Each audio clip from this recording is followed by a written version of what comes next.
ingin mengajak semua saudara, ibu bapak, saudara itu berpikir tentang satu hal yang sederhana sekali dalam hidup ini.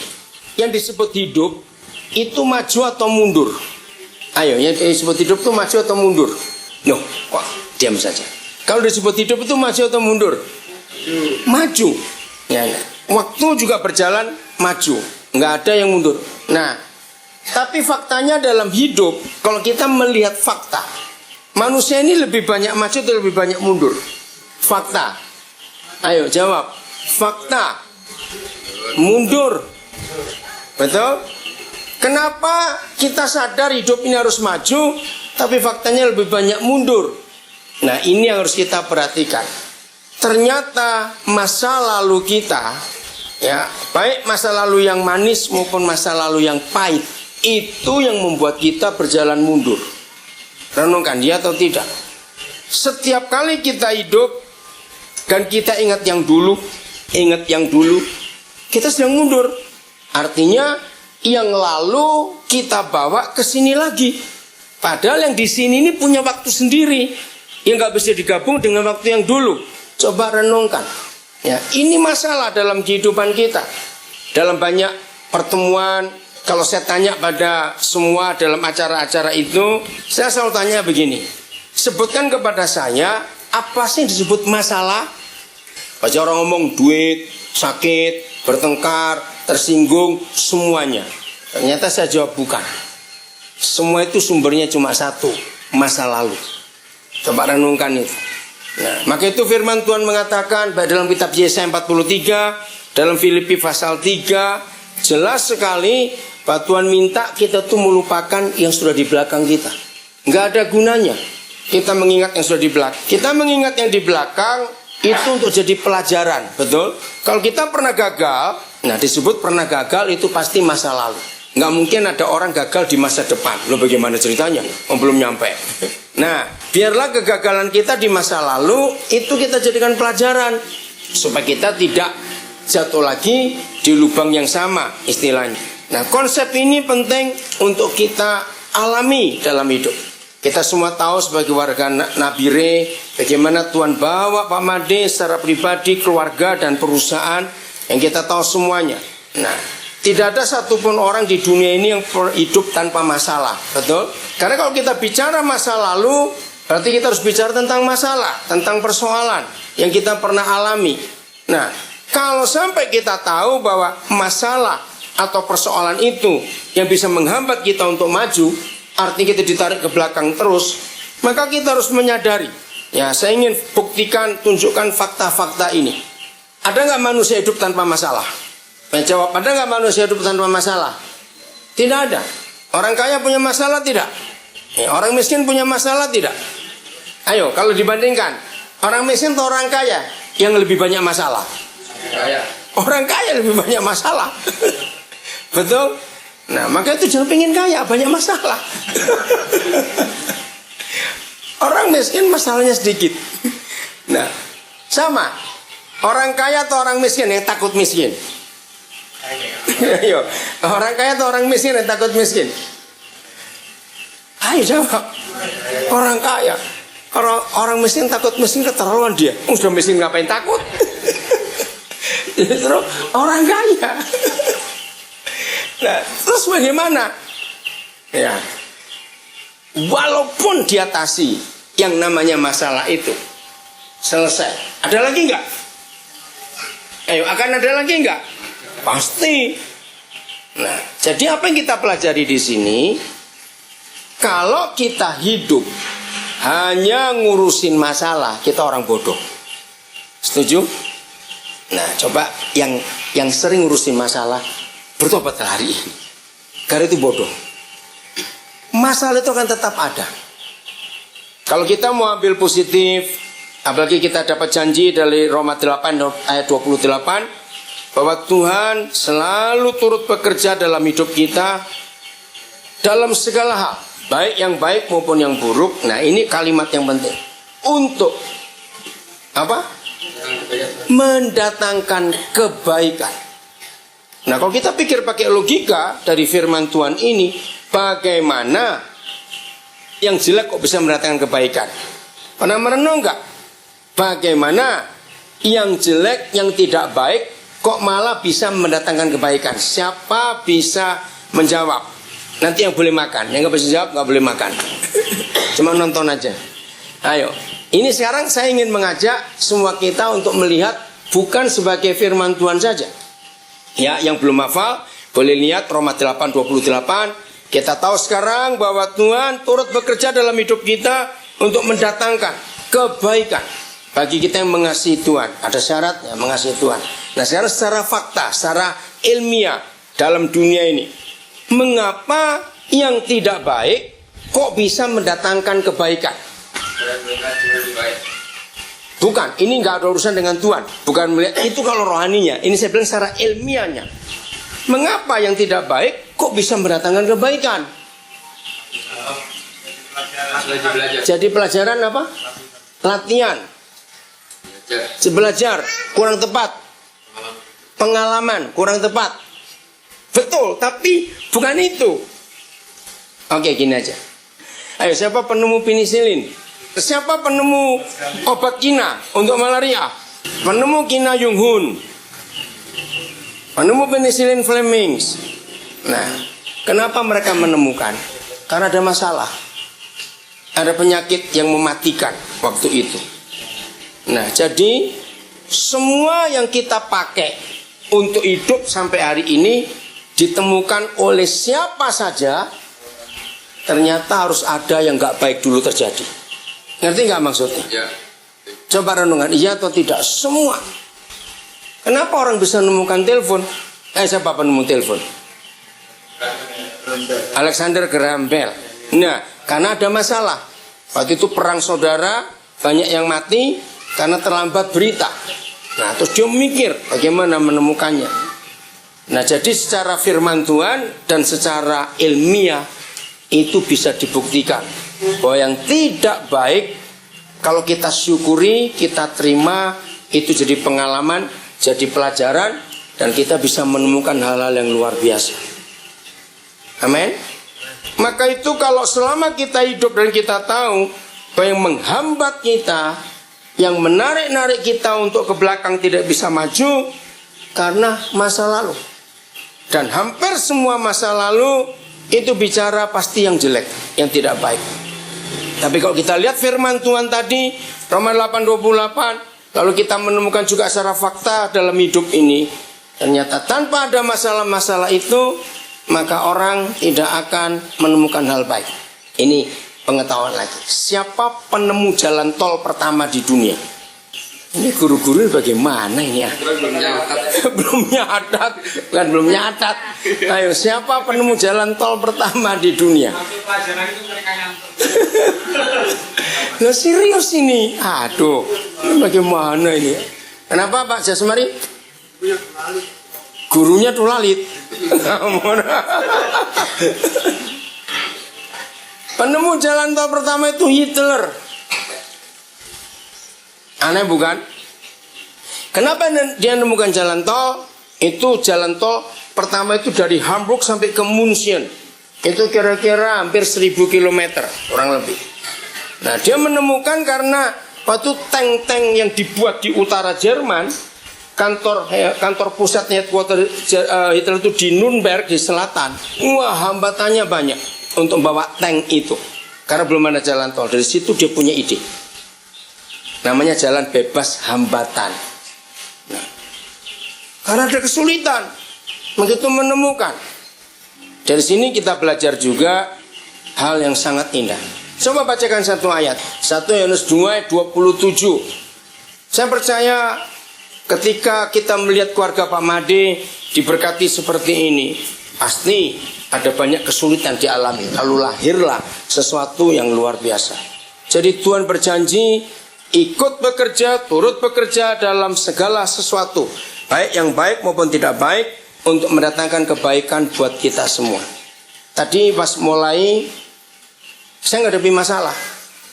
Saya juga kaget. Ini masalah pesen tiket lagi. Nama airportnya salah. Ya, kami mau ke Amerika, kami berempat. Saya sudah bilang kepada mereka yang cari turun di Washington DC. Nah, ternyata tadi ini saya baru ngecek lagi. Loh, box interdisi kok namanya ini AirPodnya? Terus saya telepon, apa nggak salah? Waduh, dia bilang, ini kalau diganti lagi ini satu orang bisa jadi 20 juta lagi, kami 4 itu. Bagaimana ceritanya? Ini sudah mepet tanggal 30 mau berangkat. Terus saya telepon ke Amerika. Nah ternyata ada solusi.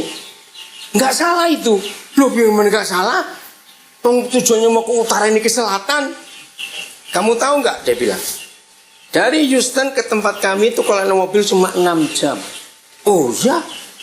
Ya naik mobil saja kalau begitu. Teman saya terus telepon ke dalam tadi. Berarti saya harus beritahu 3 orang yang semuanya bisa nyetir, kecuali saya nggak bisa nyetir masalahnya. Nah berani nggak kalian pakai minta? Lalu terus gimana sih internasionalnya? Oh sebelum berangkat bisa minta dulu. Nah, kan jadi baik. Nah ini satu contoh kecil. Apa-apa jangan panik dulu. Pasti ada jalan keluar yang Tuhan sediakan. Oke, sudah dapat? Tolong dibaca. 1 Yohanes 2 ayat 27. Sebab di dalam diri kamu, yang kuat suaranya. itu udah paling maksimal. Maksimal. Sebab di dalam diri kamu tetap ada kemurapan yang telah kamu terima daripadanya. Karena itu tidak perlu kamu diajar oleh orang lain. Nah ini loh, kalimat ini kita selidiki. Karena itu tidak perlu kamu diajar oleh orang lain.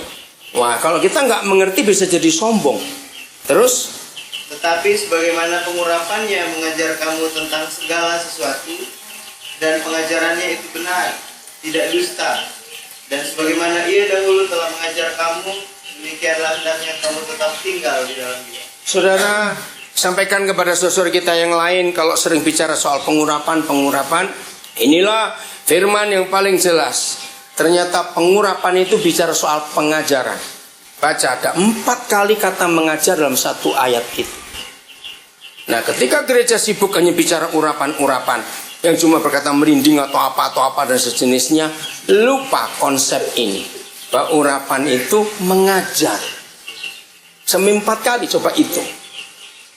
Nah, pertama saya belajar ayat ini, saya tuh bingung. Jadi sombong loh kalau kita nggak perlu belajar orang lain.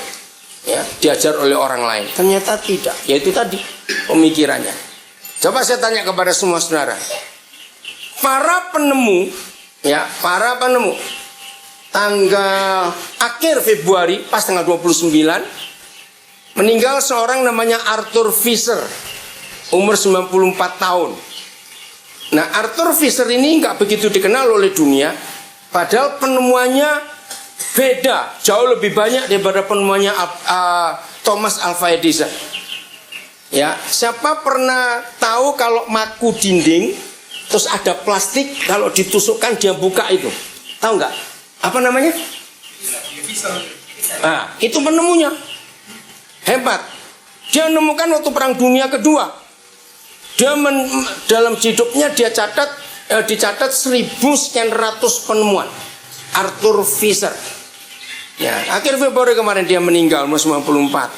Nah, saya bersyukur, saya suka mengingat hal-hal seperti itu untuk menghormati orang-orang yang punya jasa banyak. Banyak lagi penemuan-penemuannya itu. Dia juga yang menemukan panci presto yang dipakai oleh manusia sampai hari ini. Panci juga namanya Fisher. Orangnya sederhana. Nah, saya tanya kepada ibu bapak saudara semuanya.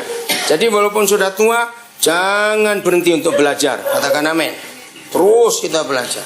Nah, pertanyaannya, mereka itu menemukan dulu, mereka itu kuliah dulu baru menemukan sesuatu, atau mereka menemukan sesuatu baru jadi ilmunya? Ayo mikir, mereka kuliah dulu baru menemukan sesuatu, atau mereka menemukan sesuatu dulu baru jadi teorinya? Gimana? Iya, menemukan dulu sesuatu baru jadi ilmu. Nah, ini pertanyaannya, mereka belajar dari siapa waktu menemukan sesuatu itu? Dari masalah yang dihadapi. Fisher menemukan itu karena dia tiap kali maku, kenapa nggak bisa gigit? Dia putar otaknya, maka keluar teori itu yang dipakai oleh seluruh dunia sampai hari ini. Hal kecil, tapi itu sangat berarti. Jadi menurut firman Tuhan tadi, masing-masing kita bisa jadi penemu tidak? Loh, ayo jawab. Masing-masing kita bisa jadi penemu tidak? Kakung, nenek juga walaupun sudah tua bisa menemukan rasa baru misalnya. Apa saja kita bisa temukan. Kesimpulannya, maka itu nikmatilah kesulitan. Oh enggak, amin. Betul? Cintailah penderitaan. Loh, kok diam lagi? Betul? Kalau kita tidak pernah menikmati kesulitan, kita nggak pernah mencintai penderitaan, kita nggak akan menghasilkan apa-apa. Akan saya punya konsep ini yang banyak orang nggak suka. Kalau kita sebagai anak-anak Tuhan hidup tidak pernah ketagihan masalah, kok nggak jawab apa-apa? Dengar nggak tadi ngomong apa? Ketagihan apa? Ketagihan masalah. Maka kita nggak akan jadi orang yang berhasil dalam hidup. Setuju? Jadi kalau saudara hidup sampai hari ini belum merasa ketagihan dengan masalah, persoalan, saudara nggak akan pernah maju dalam hidup. Amin. Jadi indah bukan kalau kita hidup bersama dengan Tuhan? Betul? Jadi Pak Made, walaupun kita doa, walaupun kita apa, banyak ini tetap akan ada masalah dalam hidup. Kita nggak usah nunggu, nggak usah mengharapkan, dia tetap akan datang. Betul? Nah kalau dia datang, bersikaplah positif, andalkan Tuhan, maka kita akan menemukan hal-hal yang luar biasa dalam hidup ini. Jadi indah. Nah, bukan cuma itu, ya bukan cuma untuk kita supaya maju, bukan cuma untuk kita supaya bisa begini, bisa begitu, tidak. Tapi hasil perenungan kita, hasil menikmati penderitaan, kesulitan kita alami, percaya tidak akan ada banyak orang kita tolong. Amin. Coba baca lagi satu ayat ini, Ibrani 2:18. Kenapa Tuhan Yesus bisa menolong kita? Kita sedang masuk minggu-minggu, hari-hari penderitaan Tuhan Yesus. Tadi kita lihat di jalan sudah ada prosesi jalan salib. Sebab oleh karena ia sendiri telah menderita karena pencobaan. Sebab oleh karena Yesus sendiri telah menderita karena pencobaan, maka ia dapat menolong mereka yang dicobai. Amin. Kesimpulannya begini ayat ini. Dokter kardiolog itu ahli apa? Ayo, kardiolog ahli apa? Apa? Ya, bukan kardi itu apa? Ayo, kardiolog, siapa bisa tahu? Ahli jantung. Ya, seorang kardiolog disebut hebat kalau dia sendiri pernah kena serangan jantung. Loh, betul tidak? Ya, kalau dia cuma tahu teori, bisa operasi orang sakit jantung, bagus. Tapi lebih bagus kalau dia sendiri pernah mengalami serangan itu. Sama seorang onkolog. Ahli apa itu onkologi? Ahli kanker. Dia disebut hebat kalau dia sendiri pernah merasakan sakit kanker itu seperti apa. Nah, Ibrani 2:18 menunjukkan kenapa Tuhan Yesus bisa menolong semua kita yang dicobai, karena dia sudah apa? Mengalami semua pencobaan itu. Maka itu dia bisa menolong kita. Jadi kalau Tuhan izinkan ada masalah-masalah terjadi dalam hidup kita, maka percayalah Tuhan memberi kita kemampuan, bukan cuma untuk diri kita, tapi untuk orang lain. Amin. Ayat terakhir 1 Korintus 10:13. 1 Korintus 10:13. Jadi Pak Made sesekali harus cerita kepada kita semua kesulitan-kesulitan yang dihadapi, tantangan-tantangan, karena supaya kita bisa belajar. Ya. Jadi kalau kita memberi kesaksian, jangan cuma yang indah-indah, yang jelek-jelek pun nggak apa-apa, supaya orang itu belajar. Enggak, amin. Amin. Saking kagum, Pak. Kagum. Udah? 1 Korintus 10:13. Siapa suara geledek? Bacakan. Suara kecil. Saul, petinju. Ya silakan. Pencobaan kecil juga. Oke. Ialah pencobaan yang biasa. Stop. Pencobaan yang kita alami adalah pencobaan apa? Biasa. Apa kata lain pencobaan biasa? Standar. Bukan luar biasa, bukan. Kecil. Apa? Loh, apa artinya pencobaan biasa? Kecil. Lanjut. Terus? yang tidak melebihi kekuatan manusia. Nah, yang tidak melebihi kekuatan manusia. Lanjut. Sebab Tuhan setia dan karena itu ia tidak akan membiarkan kamu dicobai. Stop. Melampaui kekuatan manusia. Kata setia ini luar biasa. Sebab Tuhan setia.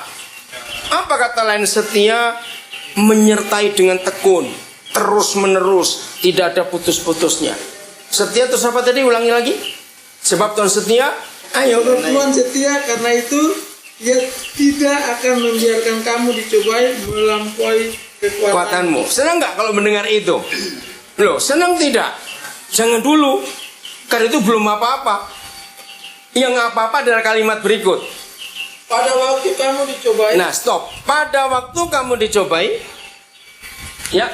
ia akan memberikan kepadamu jalan keluar. Nah, ini yang dicari. Sebab pada waktu kamu dicobai, Tuhan memberikan kita apa? Apa kata lain jalan keluar? Solusi. Apa kata lain solusi? Apa solusi? Apa? Penyelesaian masalah. Penyelesaian masalah. Ada kata lain lagi? Beres. Iya. Bukan itu. Teori baru. Nah, betul tidak? Teori baru. Misalnya, masalah A yang saya hadapi. Masalah A yang sama yang saudara hadapi. Solusinya beda atau sama? Nah, itu dia. Soal yang sama ternyata jawabannya bisa beda. Kenapa? Ayo, kenapa? Iya, karena Tuhan tadi bilang ada ada kemampuan. Masing-masing kita itu punya kemampuan yang berbeda-beda. Sehingga kita akan menemukan solusi cara penyelesaian masalah berbeda-beda juga. Nah, untuk itulah kita sering kumpul supaya kita sering berbagi. Amin. Pengalaman kita dalam kesulitan-kesulitan kita hadapi itu sungguh luar biasa. Maka mulai hari ini jangan pernah takut menghadapi masalah. Nah, sampai di sini saudara setuju seperti yang saya katakan tadi, kita harus ketagihan apa? Masalah. Jadi apa arti ketagihan masalah setelah kita tahu ayat ini 1 Korintus 13? Ketagihan ketemu teori baru. Amin. Kenapa ini? Serius, tidak apa-apa. Tambahkan. Mau dikirimi salah yang kedua? Lu ngerti nggak maksudnya? Mau dikirimi salah yang kedua? Ya toh. Jadi semua itu masalah itu jangan disalahkan lagi. Kalau masalah kita salahkan, yang rugi siapa? Diri sendiri. Karena kita tidak belajar untuk jalan keluar yang Tuhan sediakan itu. Ini kok wajahnya nggak wajah yang, kayak mau diwisuda doktor gitu loh. Loh, betul nggak? Kalau saudara mendengarkan ini baik merenungkan itu, kita ini orang-orang hebat nggak sih? Loh, kita ini orang-orang yang hebat nggak? Belum tentu. Kalau semua masalah kita nggak suka. Ya enggak? Kalau kita nggak suka dengan masalah-masalah kita hadapi, maka kita bukan orang hebat. Maka itu saya katakan tadi, berbahagialah kita kalau kita bisa ketagihan penderitaan, ketagihan masalah. Karena menemukan apa? Teori yang baru, yang bukan berguna untuk kita saja, tapi bisa menolong orang-orang lain juga. Berarti tiap hari kita sedang kuliah nggak? Miskin. Oh, miskin, gantian miskin. Kalau itu masa ketagihan otomatis sudah. Kalau miskin sudah otomatis. Karena miskin pun bukan masalah. Betul? Kita harus jalani dalam hidup ini. Oke ya. Nah, bagian terakhir, ternyata ini yang dunia percayai, yaitu faktor X. Betul nggak? Orang menghitung apa saja pasti melibatkan faktor X, betul? Orang buat anggaran, buat budget semuanya, pasti ada kata biaya tak terduga. Kira-kira apa yang terjadi pada perusahaan kaya, pada orang-orang jenius, kalau mereka membuang faktor X, terjadi apa? Ayo, terjadi apa? Kalau faktor X dibuang, akan mandek, hidup itu akan berhenti, gak akan maju. Jadi mulai hari ini, percaya, seharusnya acara ini terjadi pada Desember yang lalu, untuk ucapan syukur. Ya, berarti percaya Pak Made dan semua tim, para pimpinan, apapun yang kita hadapi, kesulitan apapun juga, Percayalah. Saya nggak tahu tahun berapa itu yang masa membakar semuanya itu. Yang di atas. Saya lupakan tadi. Oh lupakan. Enggak, cuma kita belajar. Nggak boleh dilupakan itu. 2010 ya. Wah, kalau dipikir secara manusia pasti akan bangkrut ini gel-gel. Ternyata kayak begitu keadaannya. Buktinya kita melihat hebat sekali. Jadi setuju kalau saya katakan jangan takut dengan masalah. Betul? Presiden punya masalah enggak? Nah itu dia. Semua orang punya masalah dalam hidup. Tapi ini janji Tuhan, ada jalan keluar yang dia sediakan. Karena dia itu setia. Oke, Tuhan memberkati kita semuanya. Tepuk tangan buat diri sendiri. Iya, buat diri sendiri karena saudara orang-orang